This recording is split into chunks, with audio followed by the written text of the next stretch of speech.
강남 압구정 로데오 거리 와치하우스의 수석 매니저 서유진은 손목의 카르티에 발롱 블루를 확인했습니다. 오후 2시 45분을 가리키는 시계 바늘이 그녀의 심장을 조여왔습니다. 세계적인 시계 컬렉터이자 럭셔리 브랜드의 아시아 총괄 대표 마이클 첸이 방문하기까지 단 15분밖에 남지 않았기 때문입니다. 28살의 나이로 최연소 수석 매니저가 된 서유진에게 오늘은 그 어느 때보다 중요한 날이었습니다. 이 미팅이 성공적으로 끝나면 아시아 지역 VIP 고객관리 총괄이라는 자리가 그녀를 기다리고 있었습니다. 완벽주의자인 그녀는 아침부터 매장의 구석구석을 점검하며 초조한 발걸음을 옮기고 있었습니다. 대리석으로 마감된 매장 바닥은 거울처럼 반짝였고 진열장 속 명품 시계들은 완벽한 각도로 놓여 있었습니다. 특히 파텍 필립 컬렉션이 있는 중앙 진열대는 3번이나 다시 닦아 윤이 날 정도였습니다. VIP 룸의 온도는 23도, 습도는 45%로 맞추어져 있었고 돔 페리뇽은 최적의 온도로 냉장고에서 기다리고 있었습니다. 이야기를 계속하기 전에 구독과 좋아요 꾹 눌러주시고 매일 배달되는 사연 들어보세요. 알림 설정까지 해두시면 이야기가 올라오자마자 들으실 수 있답니다. 여러분들의 응원은 사연 제작에 정말 큰 힘이 됩니다. 서유진은 거울에 비친 자신의 모습을 다시 한번 점검했습니다. 샤넬의 트위드 재킷과 에르메스 스카프의 조화는 완벽했고 단정하게 올린 머리 위로 한 올의 흐트러짐도 없었습니다. 매장 직원들 역시 그녀가 직접 고른 유니폼을 입고 긴장된 표정으로 각자의 자리를 지키고 있었습니다. 오늘 마이클 첸이 관심을 보이고 있는 시계는 파텍 필립의 최신 컬렉션이었습니다.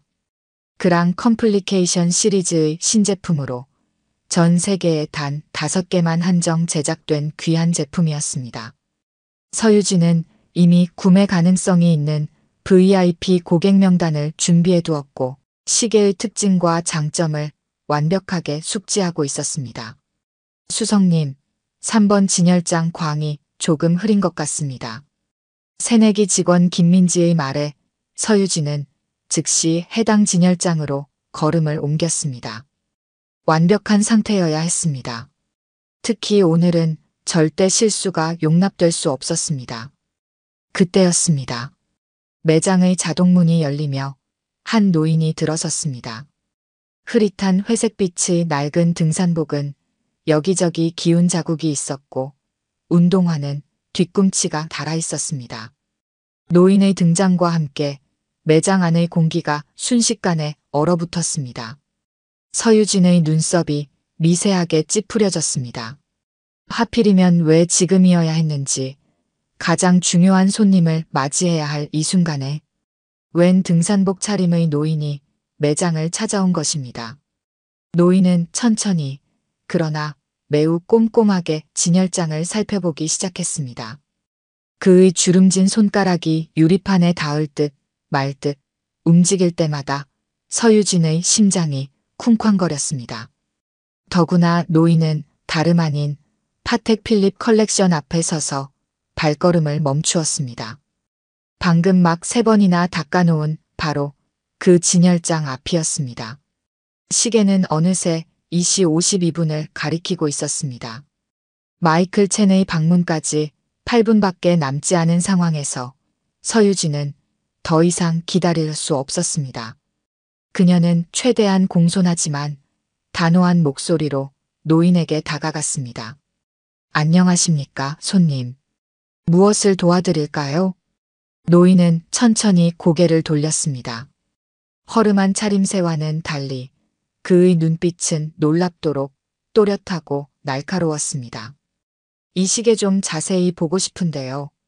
노인이 가리킨 것은 바로 마이클 첸이 관심을 보이고 있는 그 한정판 시계였습니다. 가격이 무려 3억이 넘는 전 세계에 단 5개뿐인 그 시계였습니다.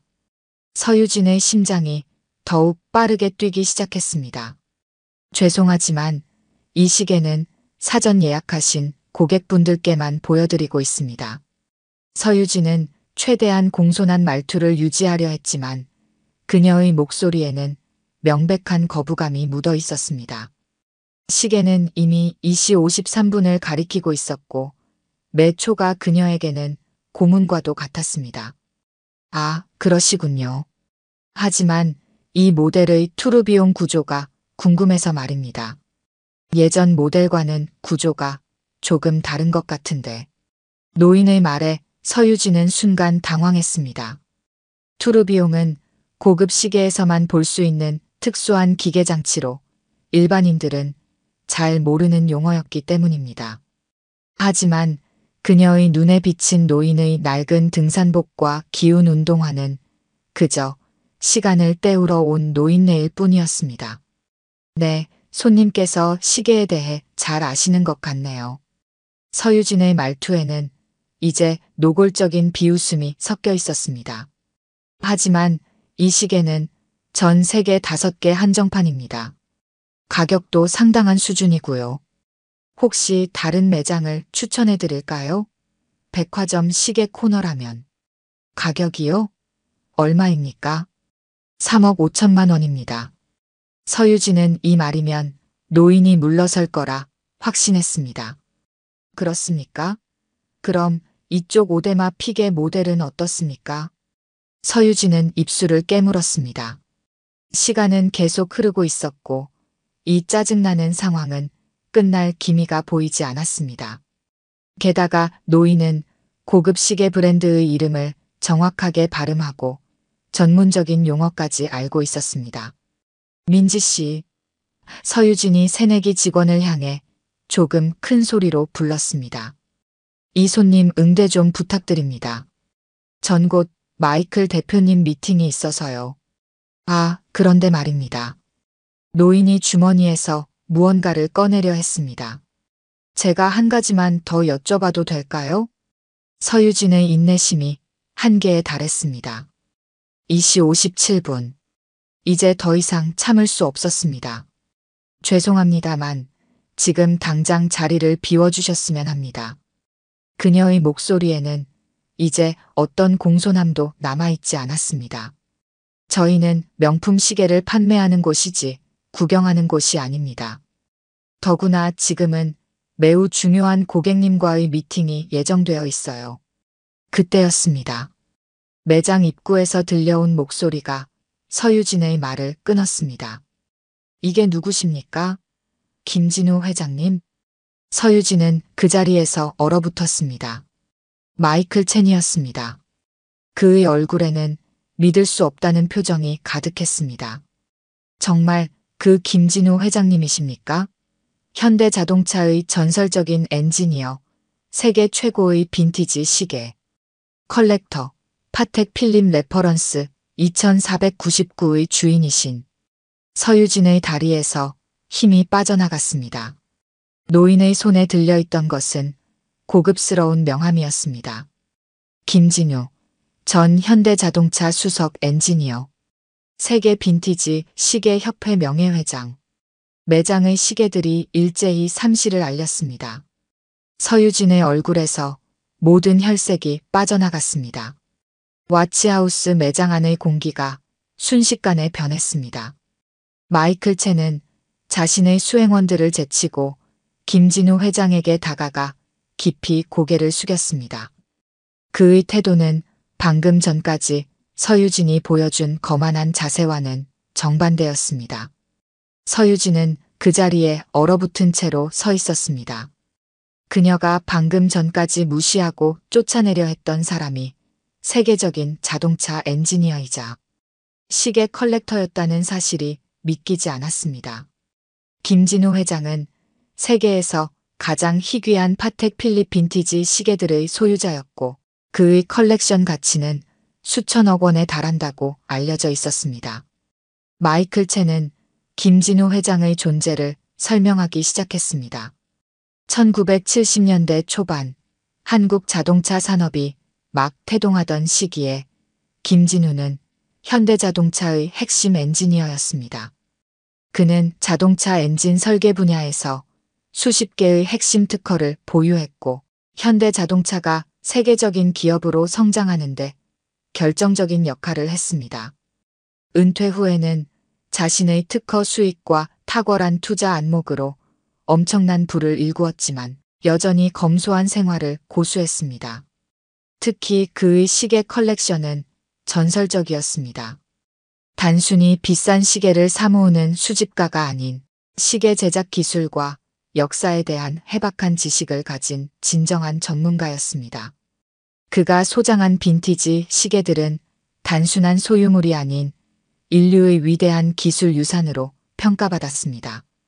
서유진의 얼굴이 창백해졌습니다. 그녀의 교만했던 말과 행동들이 하나하나 떠올랐습니다. 값비싼 명품으로 치장하고 지위를 과시하며 겉모습으로 사람을 판단했던 자신의 모습이 부끄러워졌습니다. 김진우 회장은 여전히 온화한 표정을 유지하고 있었습니다. 그의 낡은 등산복은 30년 전 자동차 연구소에서 입던 것이었습니다. 수많은 밤을 새워가며 엔진을 연구하고 설계하던 시절 그의 곁을 지켜준 작업복이었습니다. 값비싼 옷이나 화려한 겉모습보다 그에게는 그 시절의 기억이 담긴 등산복이 더 소중했습니다. 마이클 첸은 김진우 회장에게 자신이 준비한 특별한 시계를 보여주고 싶다며 VIP룸으로 안내했습니다. 서유진이 그토록 공들여 준비했던 그 방이었습니다. 하지만 이제 그녀는 그저 멀리서 지켜볼 수밖에 없었습니다. VIP룸으로 향하는 김진우 회장의 뒷모습은 작았지만 위험이 있었습니다. 그의 발걸음에는 50년 세월의 무게가 담겨 있었습니다. 엔지니어로서의 열정, 장인으로서의 집념, 그리고 한 시대를 이끈 리더로서의 자부심이 그대로 느껴졌습니다. 매장 직원들은 고개를 숙인 채 움직이지 못했습니다. 서유진의 눈가에 눈물이 맺혔습니다. 그것은 단순한 실수나 실수에 대한 후회가 아닌 자신의 오만했던 삶 전체에 대한 깊은 반성의 눈물이었습니다. 김진우 회장과 마이클 첸이 VIP룸으로 사라진 후에도 매장 안에는 오랫동안 무거운 정적이 흘렀습니다.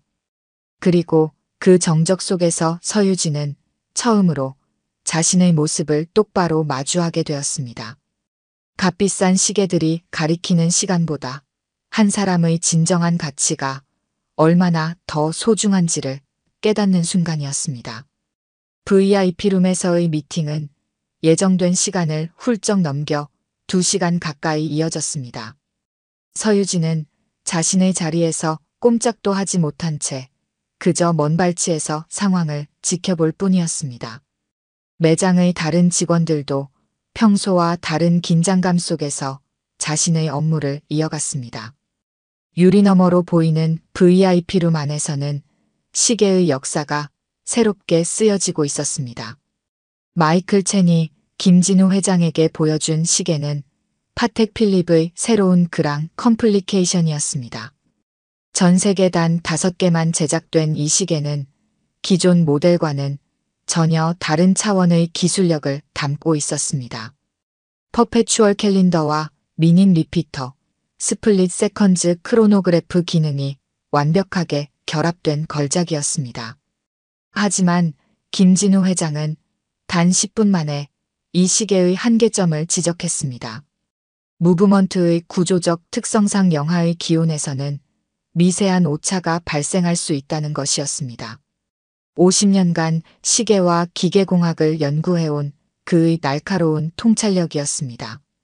김진우 회장의 일생은 그가 소장한 시계들처럼 정교하고 가치 있는 시간들로 가득했습니다.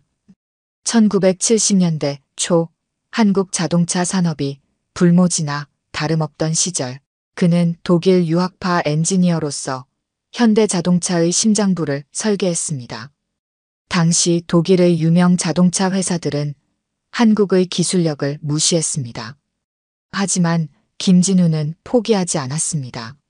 낮에는 엔진을 설계하고 밤에는 시계를 분해하며 정밀 기계의 본질을 연구했습니다.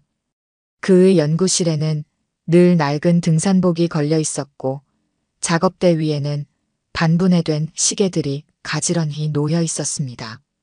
그의 노력은 마침내 결실을 맺었습니다. 1980년대 중반 그가 설계한 알파 엔진은 세계 자동차 업계에 충격을 안겼습니다. 기존의 상식을 뛰어넘는 혁신적인 설계였습니다. 이 엔진의 핵심에는 시계 무브먼트에서 영감을 얻은 타이밍 시스템이 있었습니다. 시계 제작의 정밀성을 자동차 엔진에 적용한 것입니다. 이를 기반으로 현대자동차는 세계적인 기업으로 도약할 수 있었습니다. 그의 시계 수집은 단순한 취미가 아닌 공학자의 열정이었습니다. 시계 하나하나가 인류의 위대한 기술적 성취를 담고 있다고 믿었기 때문입니다. 그의 컬렉션 중에는 1940년대에 제작된 파텍 필립 퍼페추얼 캘린더도 있었습니다. 전쟁의 혼란기에도 완벽한 정밀도를 추구했던 스위스 시계 장인들의 집념이 고스란히 담긴 작품이었습니다. 이 시계는 현재 시가 250억 원을 호가했지만 김진우 회장에게는 그 가치를 매길 수 없는 역사적 유산이었습니다. 특히 그가 아끼는 것은 1950년대 제작된 빈티지 크로노그래프였습니다. 이 시계는 그의 아버지가 평생 모은 돈으로 그의 독일 유학을 위해 판매하려 했던 것이었습니다. 하지만 결국 팔지 못했고 이후 김진우 회장은 30년간의 노력 끝에 같은 모델을 찾아 구입했습니다. 그에게 시계는 단순한 시간을 알려주는 도구가 아닌 인생의 이정표와도 같았습니다. VIP룸에서는 이제 시계 이상의 이야기가 오갔습니다. 김진우 회장은 자신의 엔지니어링 철학을 들려주었습니다. 진정한 혁신은 겸손한 자세에서 시작된다는 것, 기술의 진보는 인간의 삶을 더 풍요롭게 만들어야 한다는 것, 그리고 무엇보다 외면의 화려함보다 내면의 단단함이 중요하다는 것이었습니다. 마이클 첸은 자신이 준비했던 모든 프레젠테이션을 접어두었습니다. 대신 그는 김진우 회장의 이야기에 집중했습니다. 수십 년간의 경험에서 우러나오는 통찰력, 장인 정신에 대한 깊은 이해, 그리고 기술과 인간에 대한 따뜻한 시선이 담긴 이야기였습니다. 서유진은 VIP룸 밖에서 그들의 대화를 부분적으로 들을 수 있었습니다. 그녀가 그동안 알고 있던 시계의 세계는 너무나 얕고 표피적이었다는 것을 깨달았습니다. 시계의 가격표 너머에는 수백 년의 역사와 수많은 장인들의 열정, 그리고 끊임없는 혁신의 이야기가 숨쉬고 있었습니다. 해가 저물어갈 무렵 김진우 회장과 마이클 첸의 미팅이 끝났습니다. 서유진은 떨리는 다리로 겨우 일어나 인사를 건넸습니다. 김진우 회장은 그녀를 잠시 바라보았습니다. 그의 눈빛에는 질책이나 원망이 아닌 깊은 이해와 연민이 담겨 있었습니다. 마치 자신의 젊은 시절을 보는 듯한 눈빛이었습니다. 겉모습이 전부가 아니라는 김진우 회장의 마지막 말은 서유진의 가슴 깊이 새겨졌습니다. 그날 이후 와치하우스의 분위기는 완전히 달라졌습니다. 더 이상 값비싼 시계의 가격표나 고객의 겉모습만을 중시하지 않게 되었습니다. 대신 시계가 품고 있는 장인 정신과 역사, 그리고 그것을 이해하고 사랑하는 사람들의 이야기가 중요해졌습니다. 서유진은 자신의 카르티에 발롱 블루를 오랫동안 바라보았습니다. 이제 그녀는 이 시계에서 단순한 사치품이 아닌 인간의 끊임없는 도전과 장인 정신의 결정체를 보게 되었습니다. 시계의 초침이 한 칸 한 칸 움직일 때마다 그녀는 김진우 회장의 말을 떠올렸습니다. 진정한 가치는 결코 겉모습에 있지 않았습니다. 그것은 시간이 만들어낸 깊이에 있었고 그 시간을 이해하고 존중하는 마음에 있었습니다. 그로부터 1년이 지났습니다. 와치하우스는 놀라운 변화를 겪었습니다. 더 이상 매장은 단순히 고급 시계를 파는 곳이 아니었습니다. 매주 토요일 오후가 되면 이곳은 시계의 역사와 문화를 나누는 작은 도서관이 되었습니다. 서유진이 시작한 타임피스 살롱이었습니다. 서유진은 그날의 만남 이후 자신의 모든 것을 바꾸기로 결심했습니다. 화려한 명품 의상 대신 단정한 정장을 택했고 시계에 대한 공부를 처음부터 다시 시작했습니다. 스위스 시계 학교의 온라인 강의를 들었고 밤늦게까지 시계의 역사와 기계장치에 대한 책을 읽었습니다. 그녀가 가장 많이 읽은 것은 김진우 회장의 자서전이었습니다. 한국 자동차 산업의 성장기를 담은 이 책에서 그녀는 진정한 전문가의 자세가 무엇인지를 배웠습니다. 와치하우스의 직원 교육도 완전히 달라졌습니다. 더 이상 고객의 외모나 차림새로 그들을 판단하지 않았습니다. 대신 시계에 대한 전문 지식과 역사, 그리고 각 브랜드의 철학을 깊이 있게 공부했습니다. 매주 월요일 아침 회의에서는 빈티지 시계의 가치와 현대 시계 기술의 혁신에 대해 토론했습니다. 김진우 회장의 영향은 매장 곳곳에서 느껴졌습니다. VIP룸은 이제 헤리티지 라운지가 되어 시계의 역사를 한눈에 볼 수 있는 작은 박물관으로 변모했습니다. 진열장에는 각 시계의 가격표 대신 그 시계가 가진 특별한 이야기가 적혀 있었습니다. 기계식 시계의 작동 원리를 설명하는 교육용 모형도 설치되었습니다. 서유진이 특별히 공을 들인 것은 젊은 시계 애호가들을 위한 교육 프로그램이었습니다. 한 달에 한 번 고등학생과 대학생들을 초청해 시계공학의 기초를 가르쳤습니다. 이 프로그램은 김진우 회장의 장학재단에서 후원을 받았습니다. 회장은 직접 방문하여 학생들에게 자신의 엔지니어링 경험을 들려주기도 했습니다. 매장의 성과도 달라졌습니다. 처음에는 매출이 줄어들지 않을까 우려했지만 오히려 진정한 시계 애호가들이 늘어났습니다. 시계를 단순한 사치품이 아닌 기술과 예술의 결정체로 바라보는 고객들이 전국에서 찾아왔습니다.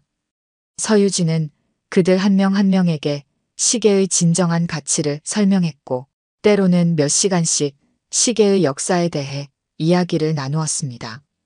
특히 감동적인 것은 젊은 공학도들의 방문이었습니다. 김진우 회장의 이야기에 영감을 받은 학생들이 시계 기술을 통해 정밀 공학을 배우고자 했습니다. 서유진은 그들에게 단순히 시계를 파는 것이 아니라 꿈과 열정을 나누었습니다. 마치 50년 전 젊은 김진우가 시계를 통해 자동차 엔진의 혁신을 꿈꾸었던 것처럼 변화는 서유진 개인에게도 찾아왔습니다. 그녀는 더 이상 승진이나 실적을 최우선으로 생각하지 않았습니다. 대신 매일 아침 일찍 출근해 진열장의 시계들을 정비했습니다. 마치 오래된 친구들을 돌보듯이 각각의 시계를 소중히 다루었습니다. 시계의 초침 소리에 귀 기울이며 그 안에 담긴 장인들의 숨결을 느꼈습니다. 마이클 첸은 와치하우스의 변화를 주목했습니다. 그는 서유진을 아시아 지역 교육 담당 이사로 승진시켰습니다. 하지만 서유진에게 이 승진은 예전과는 다른 의미였습니다. 그것은 단순한 지위의 상승이 아닌 더 많은 사람들과 시계의 진정한 가치를 나눌 수 있는 기회였습니다. 2년이 지난 어느 날 김진우 회장이 다시 매장을 찾았습니다. 여전히 그 낡은 등산복 차림이었습니다. 이번에는 아무도 그를 무시하지 않았습니다. 직원들은 깊은 존경심을 담아 인사했고 고객들은 그의 존재만으로도 감동했습니다. 서유진은 회장을 헤리티지 라운지로 안내하며 지난 2년간의 변화를 설명했습니다. 김진우 회장은 오랫동안 전시된 시계들을 바라보았습니다. 그의 눈에는 따뜻한 미소가 어렸습니다. 마지막으로 그는 서유진에게 작은 상자를 건넸습니다. 그 안에는 50년 전 그가 처음 시계 공부를 시작할 때 사용했던 도구들이 있었습니다. 녹슬고 낡았지만 장인의 혼이 깃든 소중한 유산이었습니다. 서유진은 그제야 깨달았습니다. 시간이란 단순히 흘러가는 것이 아니라 채워가는 것이라는 진리를. 시계는 그 시간을 담아내는 그릇이며 우리는 그 그릇에 어떤 이야기를 담을지 결정하는 주인공이라는 것을. 김진우 회장이 자신에게 가르쳐 준 것은 바로 그 값진 지혜였습니다. 오늘 들려드린 이야기가 여러분의 마음에 작은 울림이 되었기를 바랍니다. 아까 깜빡하신 분들이 계셨다면 좋아요와 구독 부탁드려요. 다음 사연을 들려드리는데 큰 힘이 된답니다. 그리고 여러분의 이야기도 댓글로 들려주세요. 다음 이야기 때 또 뵙겠습니다.